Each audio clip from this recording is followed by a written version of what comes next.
Como ben sabedes, antes de calquer uso de calquer outra medida de protección, a OMS sigue insistindo en que o fundamental é o lavado das mans, evitar aglomeracións, manter unha distancia social, non tocar a cara, poñerse mascarilla no caso de estar con síntomas ou cuidar a xente con síntomas e agora, neste último tramo, confinarnos na casa.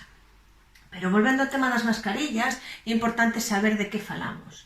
Mascarillas hai de varios tipos, principalmente dous, homologadas e non homologadas. Dentro das homologadas, imos falar hoxe dos equipos de protección individual, os EPI, e das mascarillas cirúrxicas, e como non homologadas, aínda que cumplan algunha norma, están as higiénicas e as caseiras. Imos comenzar con as cirúrxicas. As cirúrxicas, a súa principal característica é que protexen a comunidade. Quen as ten que usar principalmente? A xente que está enferma para non transmitir, porque son mascarillas que protexen de dentro para fora. Canto dura unha mascarilla cirúrxica? Un único uso, e hai que cambiar sempre que se deteriore. Para que vos quede moi claro, cando nos entramos en quirófano, aínda que seña para unha cirurxía de 20 minutos, se usa unha mascarilla e se tira ao rematar. E é moi importante non tocalas e a forma de colocar e retirar. Isto é unha mascarilla cirúrxica, vedes que ten dous cores, a parte de cor vai para a parte externa, a parte blanca vai para a parte de dentro. Tamén ten un componente metálico aquí que sirve para axustar na nariz e que é importante formar neste primeiro momento e coas mans ben limpias se coloca a mascarilla. Fundamental que se axuste ben a todo o contorno e non tocar desde o momento en que está posta. Por que? Porque con guantes ou sin eles, se eu toco a mascarilla e antes toquei algo que estuvera contaminado con o virus e, por exemplo, me molesta a mascarilla, se me afloxou, como podedes ver, o virus xa está aquí. Se eu retiro a mascarilla tocándola por o frente, o virus, aínda que as mans estén limpias de novo, volve a estar nas miñas mans, e se a retiro e a solto en riba de calquera superficie, a superficie pasa a estar contaminada. Co cal, fundamental, retirar a mascarilla collendo-a por as gomas, embolsar e tirar. Os EPIs son estas mascarillas, xa parecen moito máis importantes, e a súa característica fundamental é que protexen ao usuario. Para que? Para que non inhalemos contaminantes ambientais. Estas normalmente se usan en ambientes industriais para evitar axentes químicos. E están diseñadas para funcionar de fora hacia dentro, é dicir, que o que está aí fora non nos contamina a nós. Según o grado de filtración, encontramos tres categorías. De menos a más son as FFP1, as FFP2 e as FFP3. O nivel de protección FFP2 é o que está recomendado para os sanitarios que estamos en contacto estreito e prolongado máis de 15 minutos con pacientes infectados. E as FFP3 en caso de que teñamos que realizar intervencións que producen aerosois, por exemplo, en odontoloxía, en intubación, en cámaras de inhalación. As mascarillas poden ter válvula de exhalación que facilita a respiración evitando a condensación e, como non filtran o ar exhalado polo usuario, as mascarillas con válvula non deben ser usadas por xente contaxiada. Esta é a forma correcta de colocar. Primeiro, lavar a cara e, en caso dos homes, afeitarse, colocar como se fora un bozal, axustar ben as gomas e axustar na nariz. Esta é a forma correcta en que ten que quedar unha mascarilla EPI, ben axustada ao contorno da cara e ben colocada as gomas. O tempo de uso que se poden utilizar? Pois depende do fabricante. Hainas de 8 horas a 40 horas, sempre que non se deterioren e que se axuste siga sendo correcto. E por iso, se nós temos unha mascarilla que nos debe usar 40 horas, é fundamental a manipulación e o almacenaxe, no caso de que se vayan a usar. Trago-vos un vídeo na que se explica dunha maneira moi clariña como tedes que manexar este tipo de mascarillas.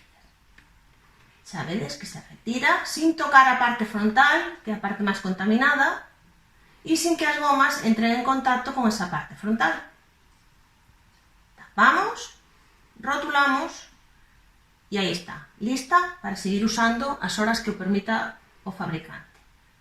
Para colocala, simplemente se fai o proceso do revés. E sempre se lavan as mans antes e despois de manipular. As hixiénicas empezarán a sonarvos agora.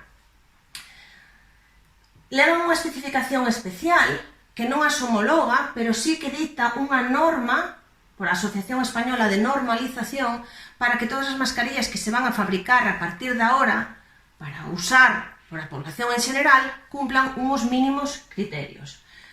Os mínimos criterios que formulou o Ministerio ahora mesmo son 5 capas de distintos materiais sintéticos como polipropileno e poliéster que deben ser biocompatibles e inocuos, é non reutilizable e está destinada a persoas adultas sen síntomas. É dicir, o luns, cando a xente sen síntomas vai a traballar novamente, poderá levar este tipo de mascarillas hixiénicas, porque as persoas con síntomas deben seguir na casa. Non se usará por un tempo superior a 4 horas, e como as outras, como as cirúrxicas, se se humedece ou se deteriora, hai que sustituíla por unha nova. E, por suposto, non exime da aplicación de medidas de higiene nin de distanciamento social que xa foron indicadas pola OMS e polo Ministerio de Sanidade. En cuanto ás caseiras, podedes encontrar en YouTube 1001 e 1002, vale? Pero é fundamental que sigamos uns mínimos criterios de calidade. Non vale calquer trapo, non vale unha bufanda enrollada á cabeza, por moito que algo poida protexer. Hai que seguir, polo menos intentar, buscar os estudios publicados, como pode ser este, por exemplo, de eficacia das mascarillas caseras que se publicou no 2013 por unha prestixiosa universidade. Daqui podemos sacar varias cousas, en conclusión. A primeira, que a eficacia destas mascarillas non é total e que debe continuarse con medidas de illamento social, que parece que o algodón é un tecido idóneo porque se axusta moi facilmente á cara e non suele provocar problemas na pel, e dentro desos materiais de algodón, as fundas de almofadas e as camisetas 100% algodón foron os materiais domésticos máis adecuados para improvisar unha mascarilla, a pesar de non ser os que máis protexen, pero sí que é certo que permiten respirar adecuadamente. Como utilizar unha camiseta? Utilizar unha camiseta pouco usada, lavala para que non encolla, ben sabedes que isto é o que hai que facer con todas as prendas de algodón, e poñer contra unha fiestra ou diante dunha bombilla. Canta menos luz filtre, mellor, máis útil nos vai resultar. E é así de fácil, cortar, facer unhas tiras e utilizar.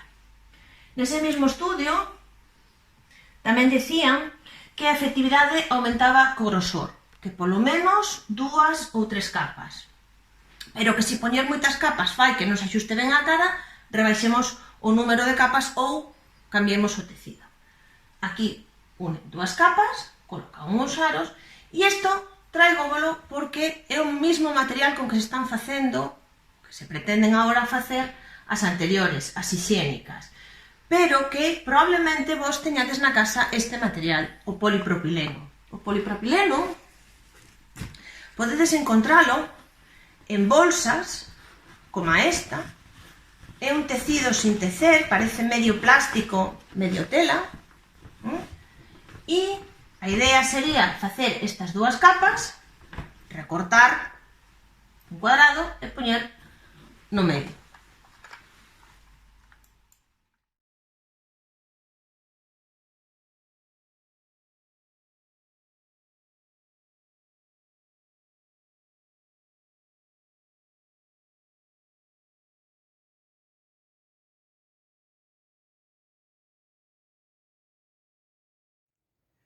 Xa vedes que son moitas as cousas das que temos que estar moi atentos e atentas. Pero, sobre todo, temos que ter en conta de que coidarnos é cuestión de todas e de todos.